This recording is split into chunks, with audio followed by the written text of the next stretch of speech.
Maganda at mapagpalang araw po sa ating lahat and Happy Father's Day sa lahat ng mga tatay po na katulad ko.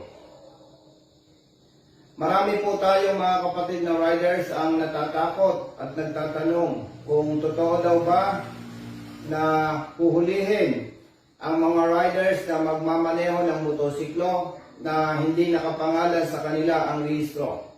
Hindi po. Hindi totoo ang inyong nababalitaan. Ang nagsasabi po ng ganyan ay walang legal na basihan at haka-haka lamang. Sinasabi po nila yan para lalong magalit ang ating mga kapatid na riders sa mga senador na pumirma sa Republic Act 11235, Motorcycle Crime Prevention Act o ang mas kilala sa tawag na doble plaka. Ano po ang basihan ng aking sinasabi? Una, walang batas o implementing rules and regulations na nag-uutos na hulihin ng pulis o ng enforcer ang mga riders na magmamaneho ng motorsiklo na hindi nakapangalan sa kanila ang rehistro. Kahit po dito sa Republic Act 11235, wala po tayong mababasa na huhulihin ang mga riders na magmamaneho ng motorsiklo na hindi nakapangalan sa kanila ang rehistro. Ganon din po sa implementing rules and regulations na inilabas ng LTO para sa Republic Act 11235. Wala din pong nabanggit dito na huhulihin ang mga riders na magmamaneho ng motorsiklo na hindi nakapangalan sa kanila ang rehistro. Ano po ang binabanggit sa 11235 dito sa batas na ito? At dito sa IRR na inilabas ng LTO. Sa Section 4, dalawa lamang po ang pinatutungkulan dito. 1. Kapag bumili ka ng motorsiklo, kailangan mong asikasuhin ang transfer of ownership nito. Ang paglilipat ng pangalan ng rehistro sa iyo na bagong may pag-aari ng motorsiklo. Ikalawa, kapag ikaw ay nagbenta ng motorsiklo, kailangang i-report mo sa LTO. Yun lamang po ang tinutukoy dito. Hindi sinasabi dito na kapag ikaw na rider ay nagmamaneho ng motorsiklo, hindi sinasabi dito sa batas na ito na kailangan nakapangalan sa iyo ang rehistro. Hindi po.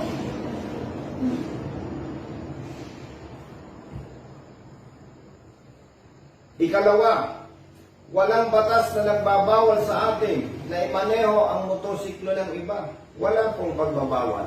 Ako po, pwede akong humiram ng motorsiklo ng iba, ng kapitbahay ko, ng kakilala ko, ng kaibigan ko. Yung motorsiklo ko po, pwede ko rin ipagamit sa iba. Ano lang ang kailangan kapag tayo ay magmamaneho ng motorsiklo? Lisensya na mayroong restriction code 1. Dahil ang iminamaneho natin ay motorsiklo, dapat hindi ito expired. Pangalawa, kailangan mayroon tayong ORCR ng motorsiklo na ating imamaneho, hindi expired. Pangatlo, dapat marunong tayo sumunod sa batas at mga ordinansa. Yun lamang po ang napakahalaga kapag tayo ay magmamaneho ng motorsiklo. Hindi tayo dapat mag-alala kung ang ating ginagamit na motorsiklo ay pag-aari ng iba. May mga tumatawag sa akin, Colonel, ang motorsiklo po ng tatay ko ay ginagamit ko. Kailangan po ba na ilipat sa pangalan ko? Hindi, kailangan. Bakit? Hindi naman sa iyo ang motorsiklo. Eh, paano kung may iba ka pang mga kapatid? Mainggit. Pagsisimulan pa yan ng away at hindi pagkakaunawaan. Bakit ililipat mo sa pangalan mo? Hindi naman iniuutos ng batas. Colonel, bumili ang ate ko ng motorsiklo. Ako nagmamaneho. Nihatid ko siya, sinusundo ko siya sa trabaho at ginagamit ko rin po ito araw-araw. Kailangan po ba na ilipat sa pangalan ko ang rehistro? Hindi. Bakit? Sa ate mo yan eh. Hindi mo naman pag-aari. Hindi naman inuutos ng batas na kapag ginagamit mo yung motorsiklo, kailangan nakapangalan sa iyong rehistro. May mga tumatawag din po, Colonel, may nakuha akong repossessed na motorsiklo. Nakapangalan pa sa first owner. Kasalukuyan pa rin po ako naghuhulog sa kasa. Kailangan po ba na malipat sa pangalan ko ang registro? Hindi. Bakit? Ay hindi naman sa iyo ang motorsiklo eh. Pag-aari pa yan ng kasa. Oh. Naiintindihan ba ninyo? Transfer of ownership. Paglilipat ng pag-aari. Paano mo ililipat sa pag-aari mo? Paano mo ililipat sa pangalan mong registro? Ay hindi mo yan pag-aari. Mga kapatid, huwag po kayong magpadaya sa maling balita.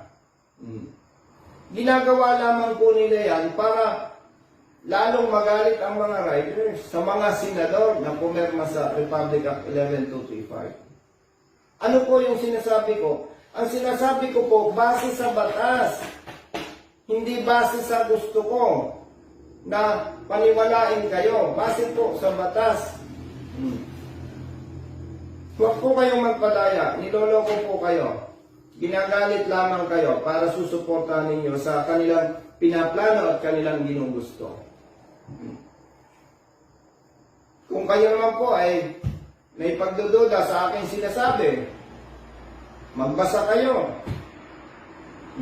Magtanong kayo sa mga kapatid nating riders. Sa mga nakakakilala kay Attorney Denden Calderon.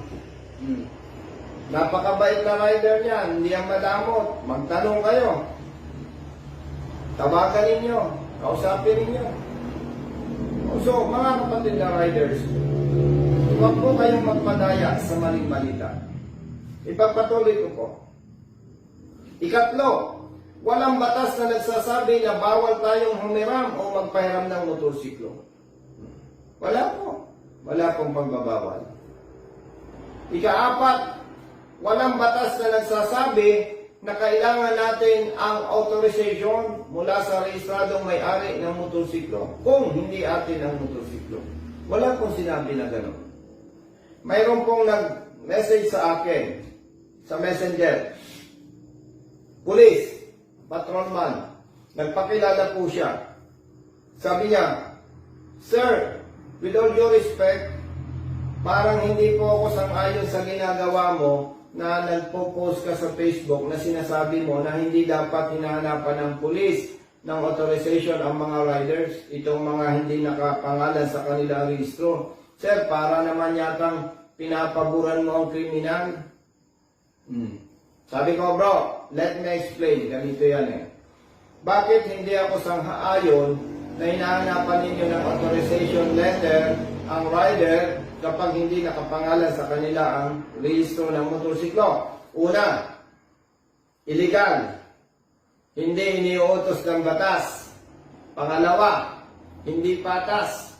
Hindi ninyo ginagawa yan sa mga nakamontero, nakapajero, naka-Nissan Urban, naka-Fortuner, naka-Navara, naka-Raptor. Hindi nyo ginagawa yan. So, ibig sabihin, ang ginagawa ninyo ay illegal at hindi patas. Kaya hindi ako sang-ayon dyan. Ngayon, usapan tayo paano i-address itong kriminal na gumagamit ng motorsiklo, ng nakaw na motorsiklo particular. Kailangan mag-aral kayo. Alamin ninyo kung paano malaman kung nakaw o hindi ang motorsiklo. Magtanong kayo sa mga operatiba ng Highway Patrol Group. Yan yung marunong, mga expert. Pagtingin pa lang yan sa ORCR, pagtingin sa sasakyan, umiikot na yung pag-iisip nila na may nakikita na sila na problema. Pero, dahil magagaling ang mga ito, hindi pa yan huhulihin, hindi pa yan i-impound. Tatrabahuhin pa nila yan. Kaya sila, pag linagdown, kapag pinara ang sasakyan, 100% huli yan. Hindi sila tsamba-tsamba. Kaya po, hindi ako sang-ayon sa ginagawa ng ibang pulis na hinahanapan ng authorization at kapag hindi nakapagpakita ng authorization letter ang rider, ini-impound nila at inuobliga na isama ang rehistradong may-ari. Bakit?